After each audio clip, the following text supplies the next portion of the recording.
Baik, Assalamualaikum warahmatullahi wabarakatuh. Selamat malam.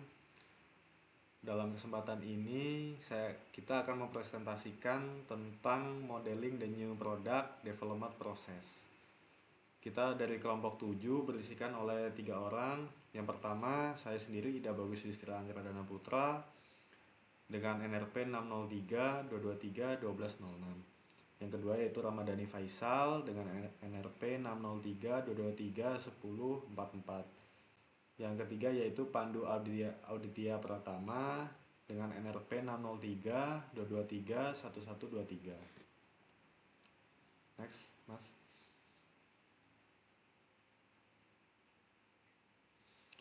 Selanjutnya yaitu abstrak.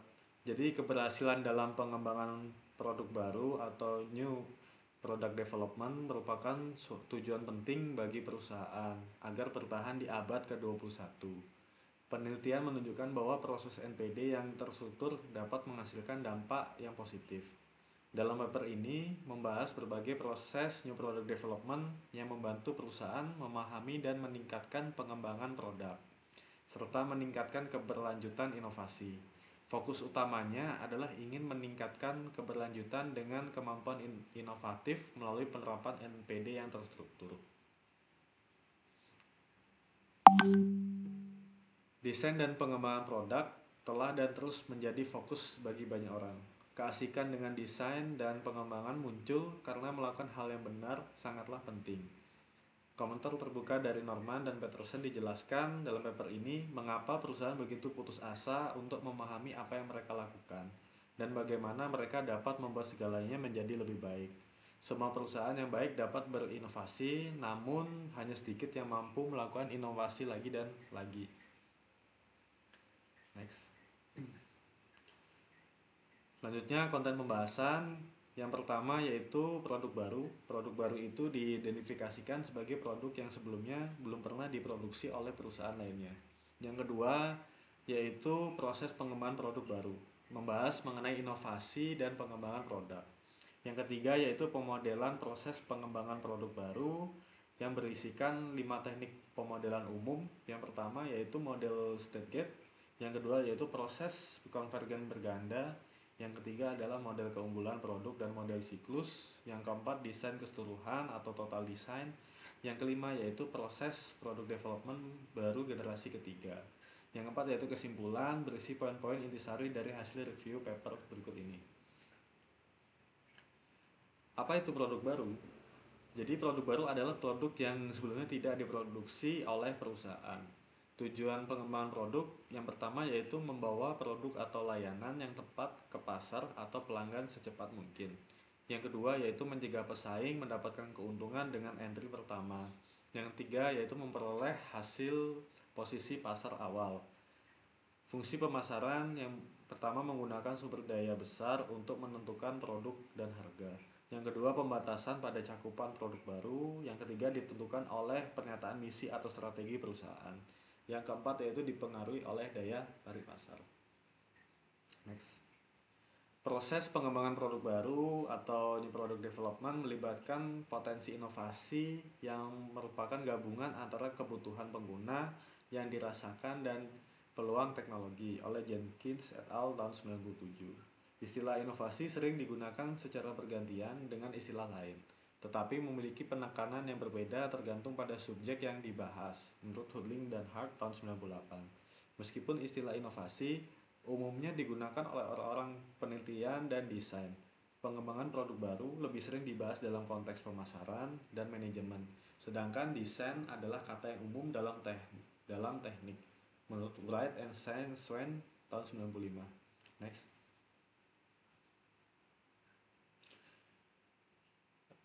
Pemodelan NPD dapat diterapkan oleh semua orang. Dalam satu penelitian yang dilakukan oleh Cooper tahun 99, tidak ada 2 produk proses identifikasi sebagai proses yang persis sama dan 7 tipe umum yang terpisah. Proses diuraikan dari 58 perusahaan yang terlibat. Menurut Saren tahun 84 melakukan studi terhadap proses NPD di product development yang tersedia dan mengklasifikasikannya menjadi 5 kategori. Yang pertama yaitu model tahap departemen, yang kedua adalah model tahap aktivitas, yang ketiga adalah model tahap pengambilan keputusan. Yang keempat yaitu model proses konversi, yang kelima model respon. Saran tahun 84 mengumumkan bahwa membagi metode ke kelompok-kelompok akan sangat membantu dan di setiap model individual adalah valid. Next. Nah, berikut adalah summary dari After Saran tahun 84 dari NPD Process Models, dari Departemen Stage, dari R&D, Desain, Manufaktur, Marketing, dan Produk berkolaborasi melakukan riset dan practical use. Untuk selanjutnya melakukan activity stage model yang berisikan dengan ide generation, lalu dilanjutkan dengan initial screening. Selanjutnya mengevaluasi market dan technical development, pengembangan secara teknikal, lalu mengembangkan secara melakukan testing, lalu melakukan full market launching ke market secara penuh. Selanjutnya dari activity stage model lanjut ke decision stage model, dari ide generation, selanjutnya ke preliminary market assessment, lalu ke preliminary development work, dilanjutkan in-house testing dan market acceptance, lalu full scale di developmentnya tersebut. Nah, selanjutnya di konversi proses kita ada customer needs, scientific knowledge, mendukung untuk technical concept. Lalu dari material pun juga mendukung dari proses manufaktur, berkolaborasi antara technical concept, produk desain, dan manufaktur untuk menghasilkan suatu produk. Lalu ada respon model, yang pertama perception, kedua search, lalu melakukan evaluasi. Dari evaluasi itu nanti kita akan menentukan dari respon dari tindak lanjut dari evaluasi tersebut. Next. Selanjutnya untuk permodelan proses pengembangan produk baru, di mana penelitian menurut Noke dan Ratnor tahun 2004 dengan membandingkan model pengembangan bertahap tahun 60-an dengan gagasan model proses NPD yang berkembang dari akhir tahun 80 hingga awal abad 21. Mereka menyoroti metodologi tahapan gerbang modern, di mana keunggulan produk dan siklus waktu serta desain total sebagai kemajuan utama dalam meningkatkan kesuksesan produk.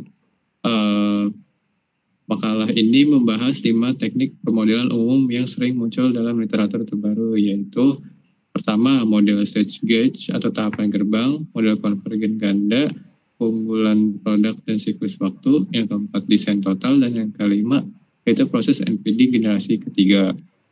Next. Yang pertama yaitu proses stage gate model atau model stage gate, di mana pendekatan yang mengorganisir proses pengembangan produk menjadi serangkaian tahapan kegiatan yang diikuti oleh gerbang keputusan. Nah, gerbang keputusan memungkinkan atau mencegah tahap berikutnya tergantung pada kriteria evaluasi. Meskipun model ini dapat membantu mencegah kerugian dengan mengungkapkan produk yang akan gagal, namun model ini tidak menjamin bahwa produk akan memenuhi kebutuhan pengguna atau pelanggan akhir. Di mana beberapa masalah umum yang terjadi dalam mengikuti model ini termasuk yaitu pertama kecenderungan terlalu memakan waktu, yang kedua birokratis, yang ketiga itu kurangnya fokus. Oleh karena itu penting untuk memperhatikan kepatuhan terhadap kebutuhan penggunaan dan pelanggan dalam setiap tahapan proses pengembangan produk. Next. Berikut merupakan skema dari model stage gate, yaitu yang pertama konsep akan di initial screen masuk ke stage pertama yaitu preliminary investigation, lalu second screen untuk masuk ke stage kedua yaitu detail investigation, lalu akan di decision on investigation, lalu masuk ke stage ketiga yaitu development. Selanjutnya yaitu post development review dan masuk ke stage 4 yaitu testing and validation. Lalu akan bisnis akan dianalisis, masuk ke stage kelima yaitu full production and market launch, dan yang terakhir kan post implementation akan di review. Next. Untuk yang kedua yaitu proses konvergen berganda, di mana proses konvergen berganda adalah pendekatan yang mengintegrasikan orang langsung dan eksplisit ke dalam proses pengembangan produk untuk mengatasi kelemahan yang ada dalam model proses NPD lainnya. Model ini memperhitungkan pentingnya input, kualitas dari berbagai bidang, multidisiplin, dan menggunakan jaringan dan produksi model yang memecah batas multidisiplin. Dalam model ini, NPD dilihat sebagai tugas dengan area yang menuju pada kesimpulan yang sama, tetapi perlu bersatu pada titik evaluasi yang berbeda dan integratif. Menurut tahun 1995, keuntungan dari mengambil proses sebagai serangkaian titik konvergasi untuk evaluasi diikuti oleh diverting ke kegiatan fungsional adalah ini menampung iterasi, memungkinkan untuk komunikasi dan evaluasi iterasi dalam kelompok fungsional. Ketiga itu kerangka kerja dapat menampung pihak ketiga dengan mudah. Dan yang terakhir itu metode untuk integrasi nyata dari pekerjaan dari kelompok fungsional dapat diberikan pada titik-titik konvergensi. Namun meskipun model ini didorong oleh titik-titik konvergensi, kelemahannya terletak pada praktiknya yang tampaknya terlalu berbeda dengan integrasi putusan lintas fungsi yang terpisah menjadi tugas-tugas yang dilakukan oleh masing-masing fungsi. Ini menimbulkan tantangan dalam menjaga efisiensi dan memerlukan upaya manajemen yang signifikan untuk menjaga proses tetap pada jalurnya. Next. Berikut merupakan skema dari proses konvergen berganda, di mana produk baru strategi yaitu R&D, supplier, marketing, customer, engineer, design, and manufacturing. Akan semua ide akan dikumpulkan, yaitu idea generation dan masuk ke idea evaluation. Dan yang terakhir, ide-ide tersebut akan dievaluasi dan dipilih. Lalu yang terakhir pada convergent point yaitu full business analysis, akan dianalisis semua ide-ide yang sudah dikumpulkan. Next. Dan yang ketiga yaitu model keunggulan produk dan siklus waktu atau product and cycle time excellence model, di mana model ini mengikuti analogi tahapan gerbang dengan ulasan tahap sebagai titik keputusan, di mana keputusan dibuat oleh sekelompok manajer senior, sementara memperhatikan manajemen proses secara holistik. Namun model-model semacam ini didorong oleh produktivitas dan pengurangan waktu siklus, cenderung mengandalkan realitas manajemen senior dan memecah proses desain ke tingkat terlalu rinci, mengundang diskusi tentang kreativitas dalam desain dan efisiensi pengembangan produk. Konsep produktivitas dan waktu siklus juga memperhatikan manajemen proses secara lebih holistik. Menurut Jacqueline et al. Tahun 1997, dari 7 elemen untuk model ini, 4 diantaranya langsung mengawasi seluruh proses pengembangan produk dalam perusahaan, yaitu yang pertama, penyediaan tim inti selama pengembangan, kedua, penggunaan strategi produk, yang ketiga, tinjauan dan implementasi manajemen teknologi yang benar, dan yang keempat adalah penyokongan manajemen proyek lintas. Berikut merupakan skema dari Product and Cycle Time Excellence Model, di mana dari fase pertama, yaitu dari ide-ide tersebut konsep itu akan dievaluasi, yaitu yang dicek itu adalah strategi issues dan marketing issues. Setelah dievaluasi, masuk ke fase pertama, yaitu spesifikasi and planning, di mana memperhatikan functional, specification, and evaluate development plan. Lalu setelah memasuki fase pertama, akan lanjut ke fase kedua, yaitu design and development, dengan fokusan untuk complete product design and ensure testing ready to start. Lanjut masuk ke fase ketiga, yaitu testing and evaluation, dengan mana memperhatikan complete product testing and carry out quality production yang dilakukan. Lalu masuk fase terakhir, yaitu product release, di mana check sales support in place and release to volume manufacture. Lalu hasil dari ide tersebut akan menjadikan produk baru.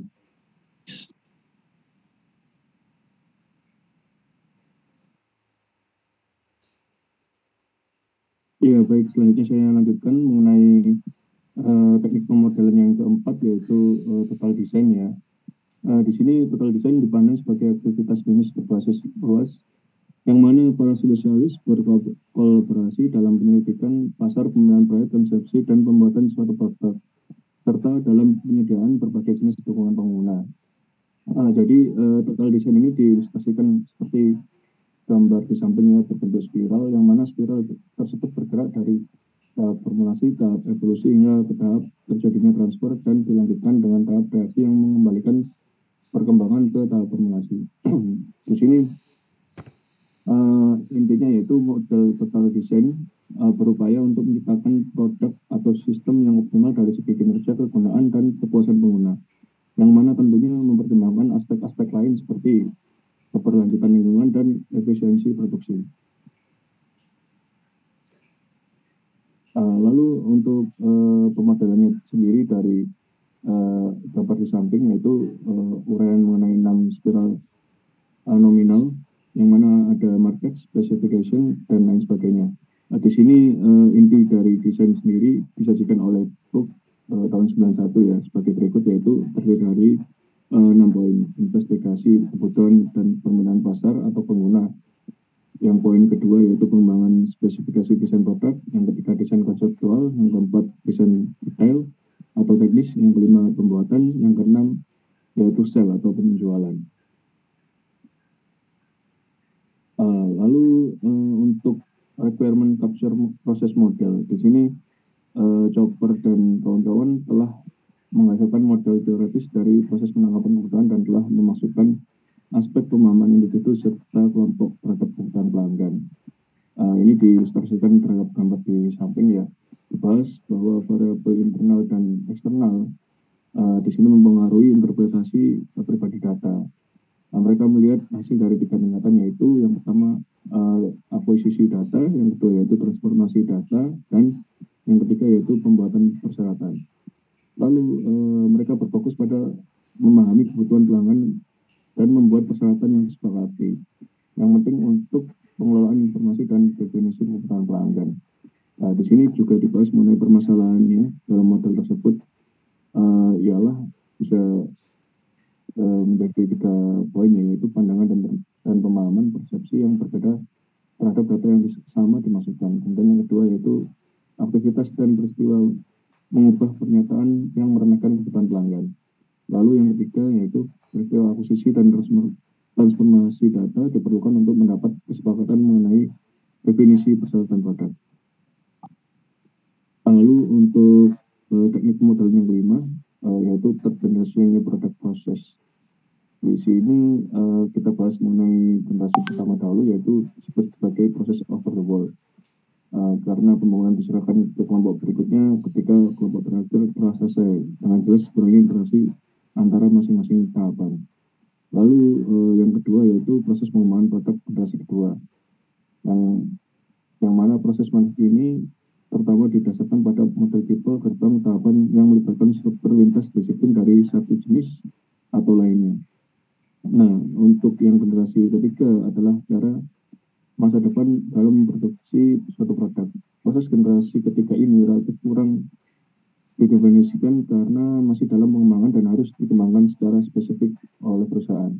Hal ini didorong oleh kebutuhan untuk menciptakan produk baru secara efisien dan memasarkannya secepat mungkin, namun dengan toleransi yang jauh lebih besar dalam menghitung pengambilan risiko.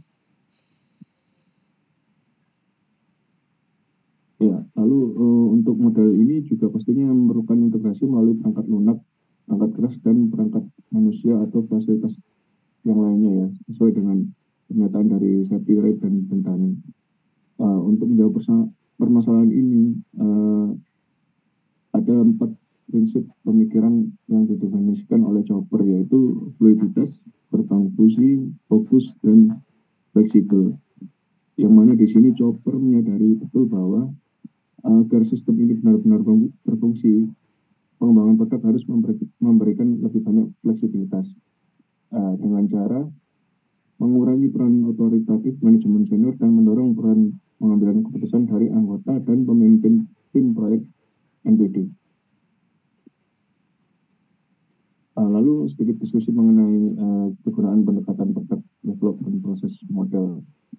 sini pentingnya variasi dalam proses pemodelan pengembangan produk dan pemahaman yang baik terhadap proses ini dapat meningkatkan kinerja perusahaan. Akan tetapi, kurangnya pemahaman dan penerapan proses pengembangan produk dapat berdampak buruk tentunya pada kinerja produk yang dikembangkan.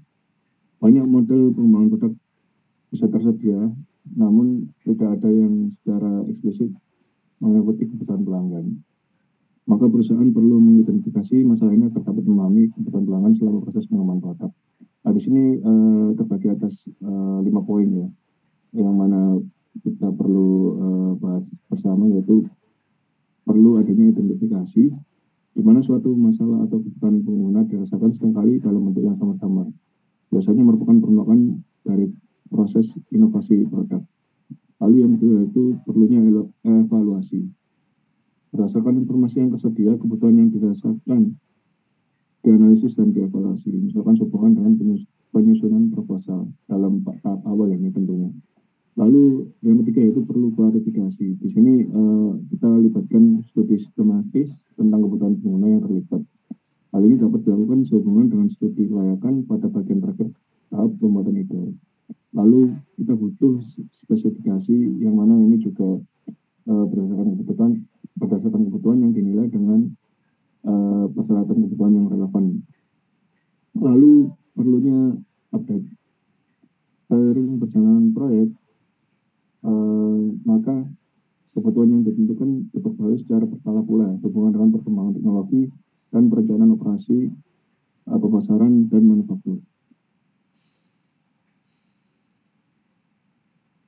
Lalu kita masuk ke tahap terakhir, yaitu kesimpulan dari intisari paper ini, yaitu sejauh ini belum ada satupun metode yang dikembangkan secara khusus untuk memenuhi kebutuhan pelanggan melalui proses NPD ini, mulai dari konsep hingga peluncuran. Di sini kita terbagi menjadi kurang lebih 5 poin ya yang bisa diambil, yaitu yang pertama, literatur kebutuhan pelanggan terbatas pada riset pemasaran dan desain produk. Kemudian yang kedua yaitu tidak ada metode pemodelan NPD yang dirancang khusus untuk menangkap pengembangan produk baru yang sesuai dengan kebutuhan pelanggan.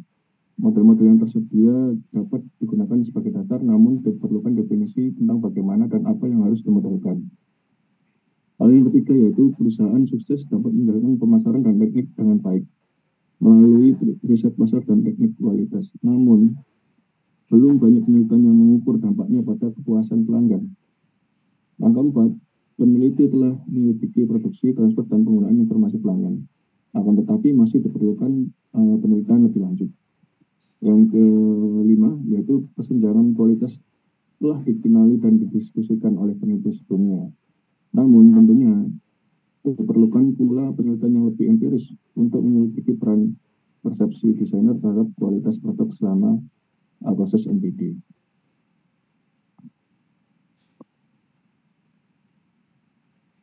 Baik, terima kasih. Sekian dari kelompok kami, kelompok 7. Apabila ada kurangnya, kami mohon maaf. Assalamualaikum warahmatullahi wabarakatuh.